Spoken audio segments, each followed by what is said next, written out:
সম্মানিত সুধী,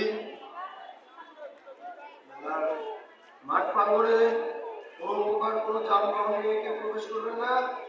আমাদের মেলা কর্তৃপক্ষ থেকে নির্ধারিত মোটরসাইকেল এবং সমস্ত রকমের যানবাহনের জন্য গ্যারেজ করা হয়েছে। আপনারা